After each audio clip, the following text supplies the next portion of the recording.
أعوذ بالله من الشيطان الرجيم. بسم الله الرحمن الرحيم. الحمد لله رب العالمين، ولا عاقبة للمتقين ولا عدوان إلا على الظالمين، وأشهد أن لا إله إلا الله وحده لا شريك له، وأشهد أن محمدا صلى الله عليه وآله وسلم عبد الله ورسوله. أما بعد. Brothers and sisters in Islam, we thank the Almighty Allah for giving us another opportunity to be here today. We thank Him for His mercies that He's bestowed upon us. We bear witness that there is no deity worthy of worship except the Almighty Allah. We also bear witness that the Prophet Muhammad sallallahu alaihi wa alihi wasallam is his servant and his messenger. Whosoever the Almighty Allah guides is really guided, and anybody who goes astray has nobody to blame but themselves. Today is a Sunday which corresponds with the 27th day of Rabiul Awwal, 1444 years after the hijrah of Prophet Muhammad sallallahu alaihi wasallam, which also corresponds with, I believe, 23rd day of October 2022. This is our third episode in our series of Seerah of the Prophet Muhammad sallallahu alaihi wasallam. In the first episode, we spoke about who the Prophet Muhammad sallallahu alaihi wasallam was, and then his rights over us. And amongst the rights are, obeying whatever laws, whatever instructions he gave. And it's very, very important for our identity as Muslims that whatever the Prophet Muhammad sallallahu alaihi wasallam obeys us to do, we do it to the T. And then we gave an example of Abdullah ibn Mas'ud. One day he was entering the Masjid. His right leg was in the Masjid, and the left leg was outside the Masjid. And then the Prophet Muhammad sallallahu alaihi wasallam said, "Guys, sit down, sit down, sit down." And then he sat down like that. After some time, the Prophet Muhammad sallallahu alaihi wasallam was teaching, and then he saw him, one leg in the Masjid, the other leg outside the Masjid. And he asked him, "Abdullah, why are you sitting like that? There are spaces in the Masjid." He said, "Ya Rasulullah, my right leg entered the Masjid. The left leg was outside the Masjid. I was about to bring the left leg into the Masjid, and I hear you say, 'Sit down, sit down, sit down.' I'm scared. If I lift the left leg and enter into the Masjid, and then the angel of death takes my life away. If I go to Qiyamah and the Almighty Allah asks me a question, Abdullah, Muhammad sallallahu alaihi wasallam says, 'Sit down. You have walked.'" He said, "I don't have any explanation to give on the day of Qiyamah." So this is how they lived with the Prophet Muhammad sallallahu alaihi wasallam. In the second episode, we spoke about the importance of the seerah, and part of the importance of the seerah is that it gives us a unique identity as Muslims. When we study the seerah, we get that unique identity as who we are as Muslims, because we are different people. There are different ideologies there in the world. There are different isms. There are different policies out there in the world. But when we study the seerah as Muslims, it teaches us who we are as Muslims. And we're able to live day in, day out, personifying that ideology as Muslims. Earlier today in the madrasa, I was speaking to the older boys and telling them that, guys, you need to maintain a Muslim identity, especially in the spaces that you find yourself in. You live in a fast-moving world. So if you don't get yourself grounded as Muslims, you create negative impressions about yourself. I said the way you talk, the way you walk, the way you dress, your hairstyles should depict that of a Muslim. Wherever you go, people should feel comfortable that you are there, unless they have their own prejudiced mind. You should create an atmosphere around you that people will not have any option but to respect you.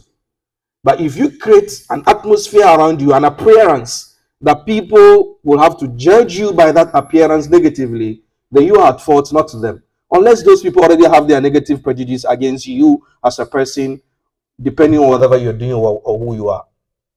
Today we are going to look at the birth of the Prophet Muhammad sallallahu alaihi wasallam. And I believe it's a very sensitive topic, a controversial topic, but we're going to look at it from the intellectual point of view, where we're going to look at facts and figures and historical facts to back whatever we are going to say. The number one contention is, when was the Prophet Muhammad sallallahu alaihi wasallam born? As I said in the first episode, the Arabs, before the advent of Islam, didn't have a unique system for dating as we have today, that the hijrah today is 1444 years. The Arabs before Islam didn't have that. It's only a South Arabian nation or tribe called Himyar in Yemen. They had a system of dating a little bit, but that itself was not, consistent. It was not static. But mostly the Arabs will use, events, the year of the elephant, the year of death, and stuff like that. Those were the events that they used, to give references to times and happenings in their era. So this resulted in a lot of the Arabs not having some of their histories documented. There is a book by, I've forgotten the name of the scholar, but it's called Al-Mufassal fi Tarikh al-Arabi Qabla al-Islam. A deeper explanation of the history of the Arabs before Islam. And the writer said that they came across some manuscripts concerning Arabs, but they cannot tell when those things happened because those manuscripts didn't have any dates on them for them to be able to say this is when it happened or how old was that incident. The Prophet Muhammad was born on a Monday, and this is a fact because of the hadith of Muslim where Abi Qatada says an Arab Bedouin came into Medina and then he said, Ya Rasulullah, why do you fast on Mondays? And the Prophet Muhammad says, ذَلِكَ يَوْمٌ وُلِدْتُ فِيهِ وَأُنزِلَ عَلَيَّ فِيهِ. That is the day I was born, and that is the day, the first time Jibril came to me. So it's very clear. The hadith of Abi Qatada says the Prophet Muhammad was born on a Monday in Sahih Muslim. Imam Ahmad bin Hanbal also narrates a hadith from Ibn Abbas, where Ibn Abbas says, ولد رسول الله صلى الله عليه وسلم يوم الاثنين. The Prophet was born on a Monday. واستنبئ يوم الاثنين. He was made a prophet on Monday. وخرج مهاجرا من مكة إلى المدينة يوم الاثنين. He left Makkah to Medina hijrah on Monday. وقدم المدينة يوم الاثنين. He entered Medina on a Monday.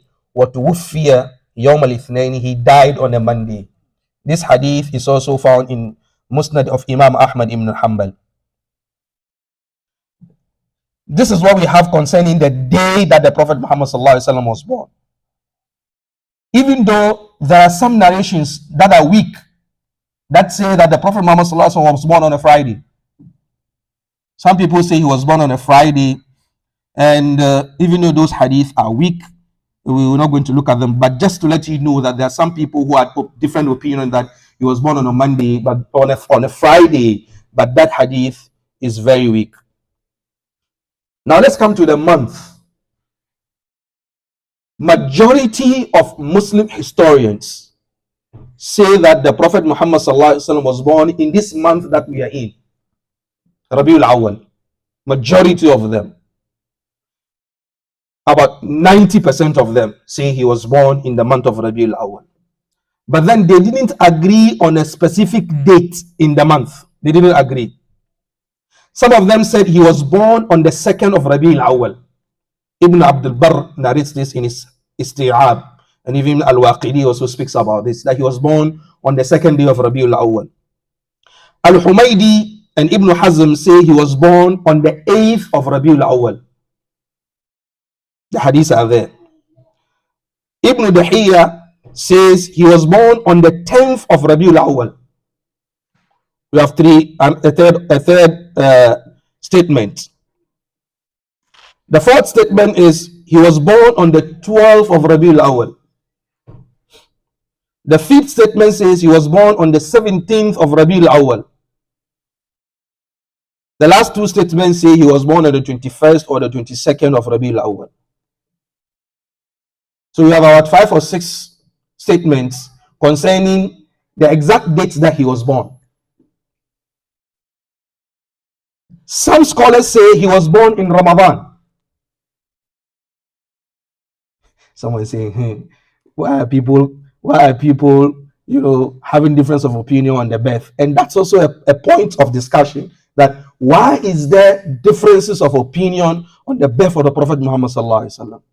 We know very well that Eid al-Fitr is on what? On the 1st of Shawwal. It's very clear. No scholar in the history of Islam has disagreed with this. We know that Arafah is on the 9th of Zulhijjah. We know that Eid al-Adha is the 10th of Zulhijjah. We know Ashura and Tasua are 9th and 10th of Muharram. All these days we know them. Why is it that the day that the Prophet Muhammad was born, we have not agreed on a particular date, but these other days? Verily, the birth of the Prophet Muhammad is more important than these days. That's a fact. It's more important than them.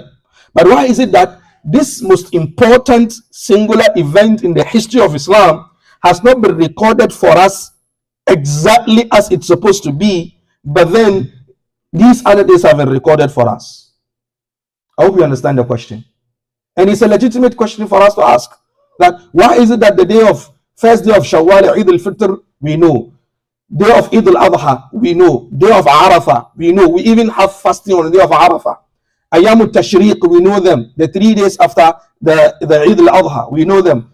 Muharram, Ashura and Taswa, we know all these days. But then here is the case where we are having a bone of contention, almost about 5-6 different statements concerning the birthday of the Prophet Muhammad sallallahu alaihi wasallam.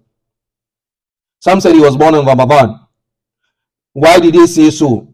They have their opinion. The opinion is that since the Prophet Muhammad sallallahu alaihi wasallam was made a prophet at the age of 40, and the revelation first came in what month? In the month of Ramadan. So if he is 40 in the month of Ramadan, it means he was born in the month of Ramadan. You get the analogy? That's the analogy they used. And even them, they didn't even agree on the day in Ramadan.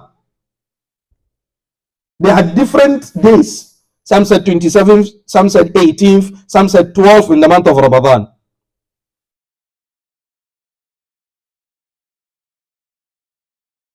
But that is a weak statement. Even the Rabiul Awwal one, it's also not an authentic statement. Let's get it. When we say that majority of the scholars, of historians say the Prophet Muhammad was born in the month of Rabiul Awwal, it is not as if it's a hadith from the Prophet Muhammad. No. Let's get that. It is not a hadith.